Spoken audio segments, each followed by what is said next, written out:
Hello everyone, welcome back to my channel. I'm Bill. We're in the Masters of the Wild book today. We are continuing the Prestige class videos. We're going to go over a Geomancer Prestige class. If I remember correctly, which I will know in a second if that is correct or not, that the Geomancer is a hybrid of sorcery, arcane magic, and divine magic.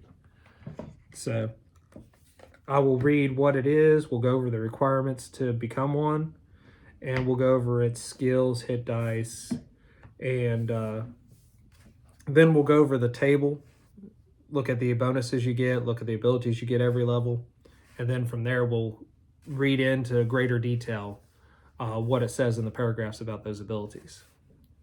So, excuse me.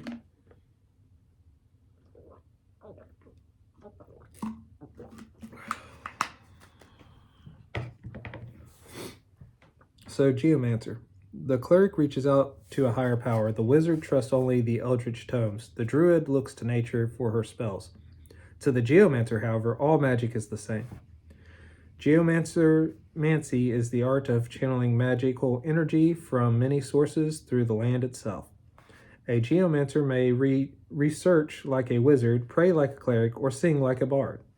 But he casts spells only a geomancer can, in the area he calls home, be it on a high mountain, deep in the forest, or even beneath the ocean. He weaves ley lines, powerful connections to the land itself. The spells cast through these connections with the earth are reflections of his own strength of will. As the geomancer progresses, however, the effort of gathering magic through the earth takes a physical toll on him, making him more and more like the land and its creatures. Here's the picture they have for it.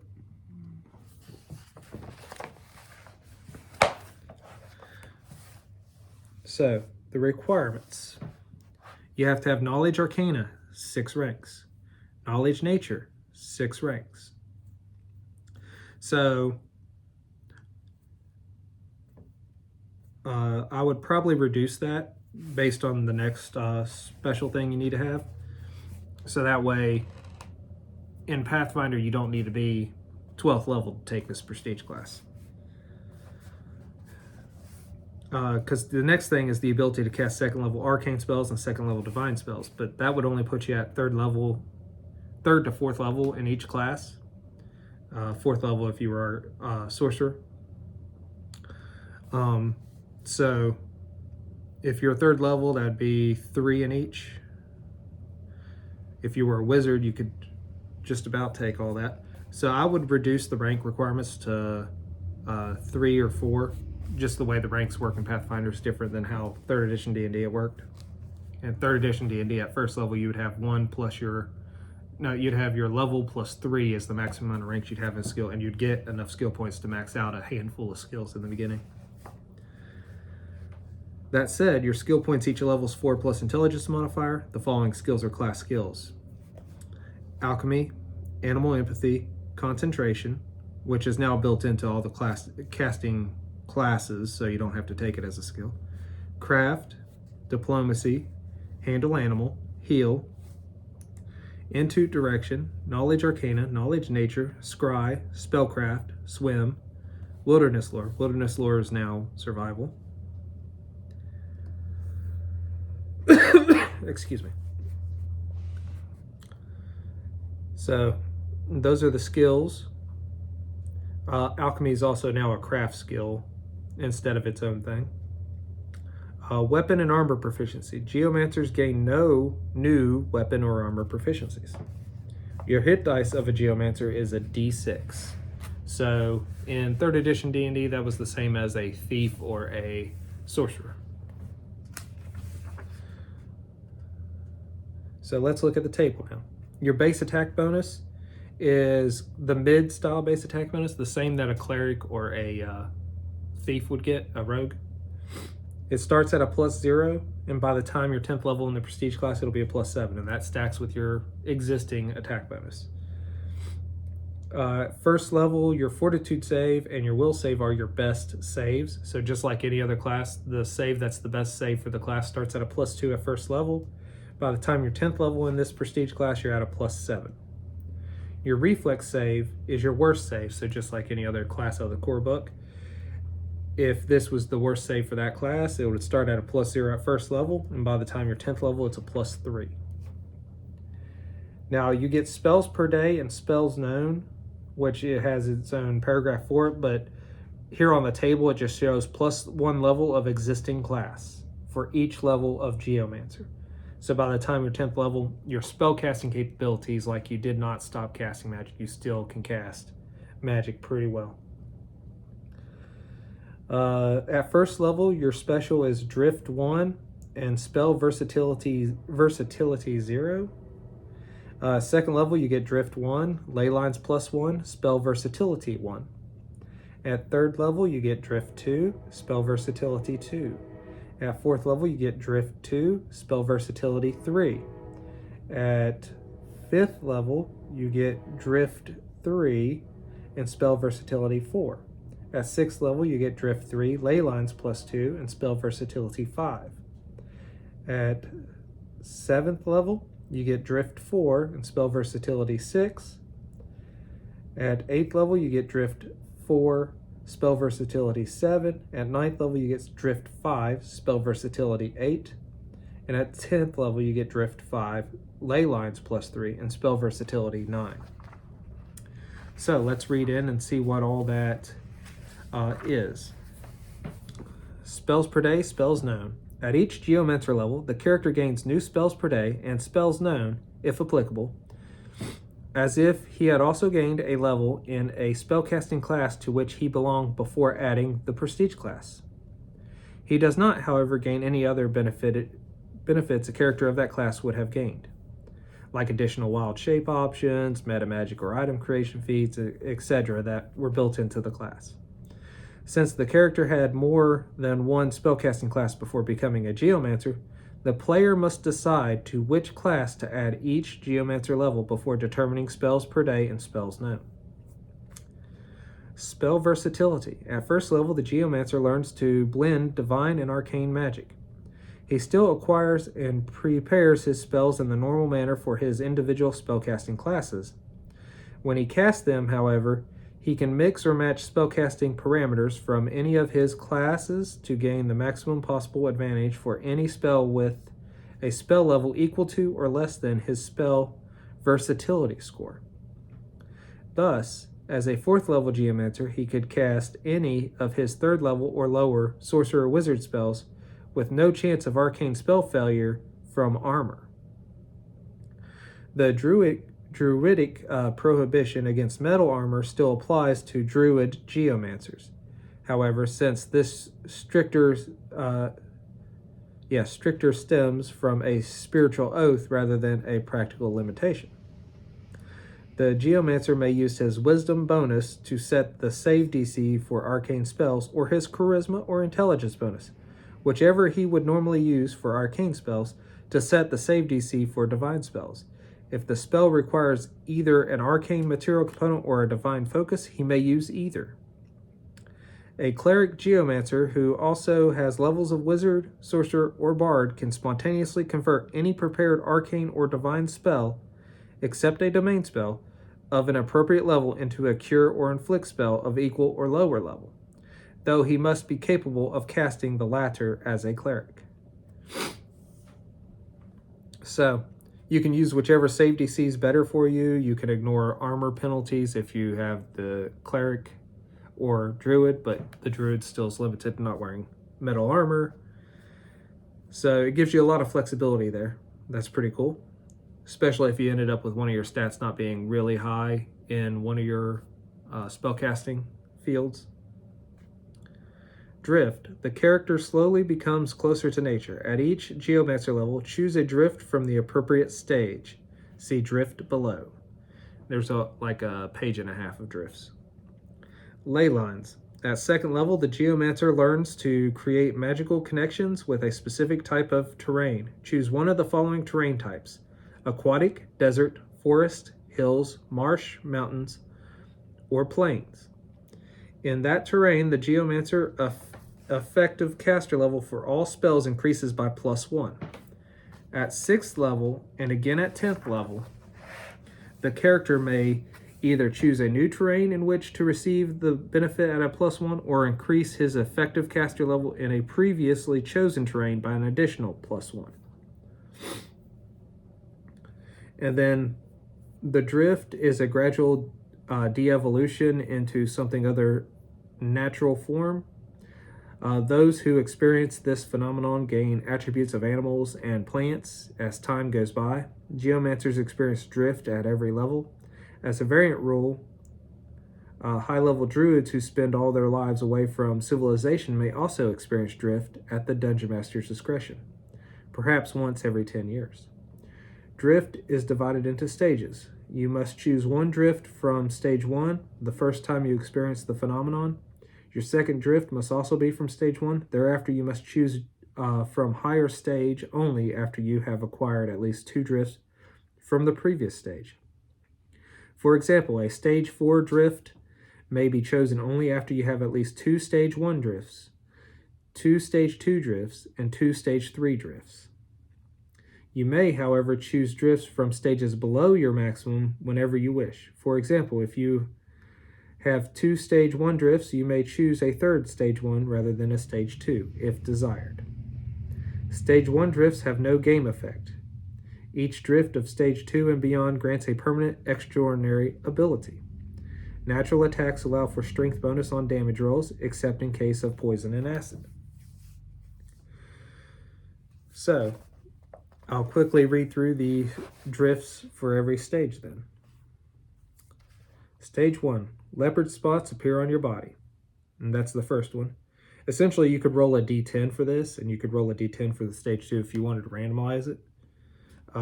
Every stage has 10, so you could just roll a d10 at each stage if you wanted to randomize your results. Number 2, you grow a cat's tail. Number 3, you sprout feathers, but not wings. Number 4, your eyebrows become green and bushy. Number 5, your hair becomes a tangle of short vines. Number 6, light downy fur covers your skin. Number 7, your skin turns green and scaly. Number 8, your touch causes flowers to wilt. Number 9, your voice sounds like a dog's, though it is still intelligible. Number 10, zebra stripes appear on your body. Stage 2. Number 1, a small camel's hump grows on your back. You can go without water for up to 5 days. Number 2, you grow a coat of white fur like that of a polar bear's. You gain a +8 bonus to hide checks in snowy areas. Number 3, the pads of your feet become sticky like those of a lizard. You gain +4 bonus on climb checks. Number 4, you become as swift as an elk. Your land speed increases by 5 feet. Number 5, you become as comely as a dryad. You gain +4 bonus on diplomacy checks. Number 6, you become as graceful as a cat. You gain a +4 bonus on balance checks. Number 7, you sprout leaves and become photosynthetic. You can subsist on 1 hour per day of sunlight in lieu of food, though you still require the same amount of water as before. Number 8, your body flows as slowly as tree sap. Your blood flows as slowly as tree sap, The speed at which progressive damage, such as that from wounding or decomposition, affecting you is halved. Number 9, your eyes become sharp as a rat's. You gain low light vision. Number 10, your skin adapts like that of an octopus. You can change color or blend with your surroundings, gaining a +4 bonus to hide checks. Stage 3, you gain deer antlers growing from your forehead. You gain a gore attack at 1d6 damage. Number 2, thorns grow from your body. Your unarmed attacks do piercing damage, and those striking you with natural weapons suffer 1d3 points of piercing damage per successful hit. Number 3, you can constrict like a snake. You deal 1d3 points of damage with a successful grapple check against a creature of your size category or smaller. Number 4, you can spin web like a spider. You can use your web to snare prey, as described in the monstrous spider entry in the monster manual, but you cannot attack with it. Number 5, you sprout fish gills. You can breathe both water and air. Number 6, your eyes become as sharp as an eagle's. You gain +4 bonus on spot checks in daylight. Number 7, your eyes become as sharp as an owl's. You gain a +4 bonus to spot checks in dusk and darkness. Number 8, your fingers grow hawk-like talons. You gain weapon finesse claw and can make 2 claw attacks per round for 1d3 points of damage each. Number 9, your mouth extends like a crocodile. You gain a bite attack for 1d6 points of damage. Number 10, your toes grow lion-like claws. You can make 2 rake attacks for 1d4 points of damage each if you gain a hold of your target. Stage 4. You grow an acid sting. This is number 1. You grow an acid stinger like that of a giant ant. You can sting for 1d4 points of piercing damage plus 1d4 points of acid damage. Number 2, you can trip like a wolf. If you hit with a natural attack, you can attempt to trip your target as a free action. See the wolf entry in the monster manual. Number 3, you can rage like a wolverine. If you take damage, you rage as a first level barbarian. See barbarian in the player's handbook. Or gain a +1 effective level of any class you have that grants rage as a class feature, but only for determining the benefits of rage. Number 4, you gain a boar's ferocity. You continue to fight without penalty even while disabled or dying. Number 5, you can grab like a bear. You gain the improved grab ability as described in the introduction of the monster manual. Number 6, you can pounce like a leopard. If you leap on a foe in the first round of combat, you can make a full attack action even if you have already taken a move action. Number 7, your hands become as strong as a gorilla's. You gain a +2 bonus to strength checks to break objects. Number 8, your jaw becomes as powerful as a weasel's. You can attach to an opponent with a successful bite and inflict 1d3 points of damage per round until unattached. However, you lose your dexterity bonus to AC while attached. Number 9, you can fire an ink cloud as does a squid. In water, you can emit a cloud of jet black ink 10 feet on a side once per minute as a free action. This provides total concealment, and those within the cloud suffer effects of total darkness. 10, your nose becomes as sensitive as a hound's. You gain the scent feat. Stage 5. Number 1, you grow a unicorn horn. You gain a +4 bonus on fortitude saves against poison and gore attack, and a gore attack is gained for 1d8 points of damage. Number 2, feathered or bat-like wings grow from your back. You can gain a fly speed of 60 feet. Number 3, you can curl into a spiny ball like a hedgehog. When curled, you gain a +4 natural armor bonus to AC, but you may not move or attack. Curling or uncurling is a standard action. Number 4, you are as graceful as a pixie. You gain a +2 bonus on reflex saves. Number 5, you gain the tremor sense of an earthworm. You can sense anything in contact with the ground within 30 feet. Number 6, your canine teeth exudes poison. If you hit with a bite attack, your target must make a fortitude save, DC's 10 plus half your character level plus your constitution modifier against poison.